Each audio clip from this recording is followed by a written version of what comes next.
Yo, what's going on, you guys? Today we have the average American versus the average British person. Today we're gonna see how do they compare. I'm sure they're gonna go into lifestyles. I'm sure they're gonna go into day-to-day living, all stuff like that. So I'm really excited for it. But before we get to that video, let me tell you guys this. We started this channel so we can get to know you guys better. We started this channel so we can get to know more about you guys' likes, you guys' dislikes, you guys' food, you guys' music, you guys' culture as a whole. That's why we started this channel. So if you could leave a like, that would be amazing. If you could leave a comment, that would be great. If you could subscribe, that would be even better. So please comment, like, and subscribe. Let's get straight to the video. Come on. Closest allies in the world today are the United States of America and the United Kingdom of Great Britain, with both countries considering their bilateral partnership to be the strongest of bonds. The British-American bloodline runs deep, with millions of Americans identifying themselves as having either English, Scottish, Welsh, or Scotch-Irish ancestry. Given these close ties, we thought it would be fun to compare these two powerful nations in this episode of the infographic show, The Average American versus the Average Brit. Don't forget to subscribe and click the bell button so that you can be part of our notification squad. First of all, we should explain what the United Kingdom of Great Britain is, as it's often an area of confusion. When we talk about the UK, we are referring to the United Kingdom of Great Britain and Northern Ireland, which is a sovereign state consisting of 4 countries: England, Scotland, Wales, and Northern Ireland. The average Brit we are discussing today is someone from the UK.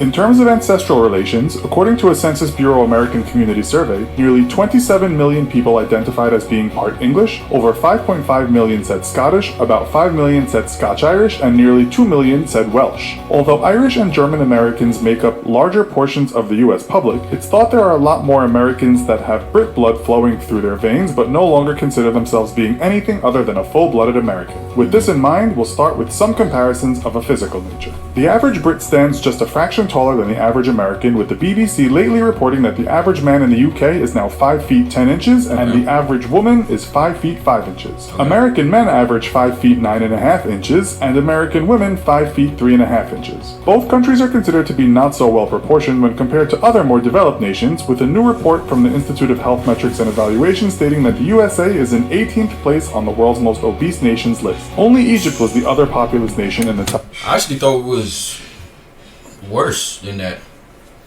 I thought it was the most obese place in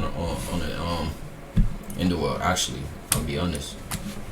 Which was filled mostly by countries in the South Pacific. The UK, however, might also need to get in shape, with reports stating that obesity is a national tragedy and that by 2025 the UK will be the fattest country in Europe. According to the Centers for Disease Control and Prevention's latest report, the average American male is now 195.7 pounds and the average woman is 168.5 pounds. The average British man is 186.2 pounds and the average woman is 154 pounds. Does the fact both countries are perhaps on the heavy side influence life expectancy? American men on average will live to 77.11 years and American women 81.94. Citizens of the United States. I must say this video is old.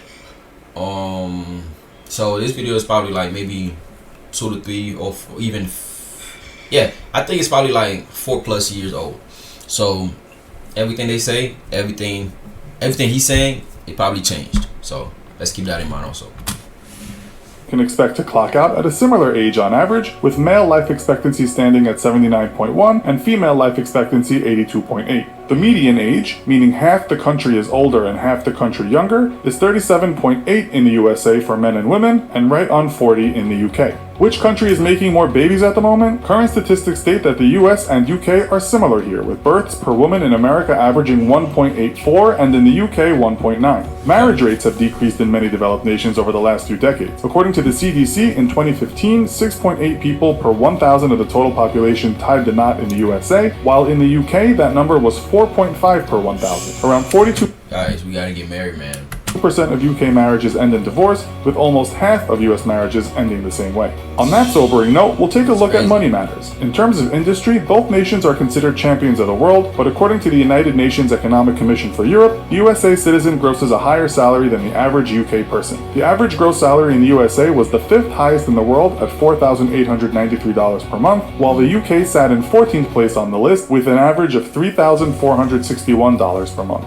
In terms of cost of living, Americans might need saved a few extra dollars, with one report putting the USA in 18th place in the world on a cost of living index and the UK in 29th place. We must also note that cost of living and wages can change dramatically from city to city. If we take a look at the economics Big Mac index, we find that the cost of a Big Mac in the US is $5.06, while the Brits only pay $3.73. So at the same time, the index shows someone in London has to work on average 1 minute longer than someone in New York to buy the same burger. At the high end of the earnings scale, the US is home to the richest man on the planet, Microsoft co-founder Bill Gates, whose fortune amounts— See what I'm talking about?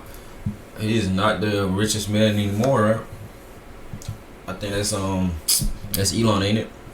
to around $87 billion. The richest person in the UK is actually listed as two brothers, who are part of the Hinduja family. Their net worth is around $16.9 billion, according to Forbes. In total, there are 134 billionaires based in the UK, according to the Sunday Times, while the USA has the most billionaires in the world at 565. What do Americans and Brits get for all their hard work? Well, the Brits don't work as hard, according to one study that divided the total number of hours actually worked by the average number of people in employment per year. The USA was 16th on the list at 34.40 hours per week, and the UK was 24th on the list at 32.25 hours per week. The Brits also get more time off, with workers by law given 5.6 weeks of paid vacation time. Wait, 5.6 weeks? Every time, okay, last time I reacted to a video, it says 28 days. I guess it's about a month. 20 days is about a month, and 5.6 weeks is about a month and maybe a week or two. That's crazy, bro. That's crazy. I get this much time off, and it's amazing, man. It's amazing. It's good for your health. It's refreshing. In the US, there is no such law, and paid time off is an agreement made between the employer and the employee. The average paid days off in the US is said to be about 10 days, with that number increasing with the number of years in a certain job. The UK has less public holidays, though, at 8 days, with the US enjoying 10 national public holidays.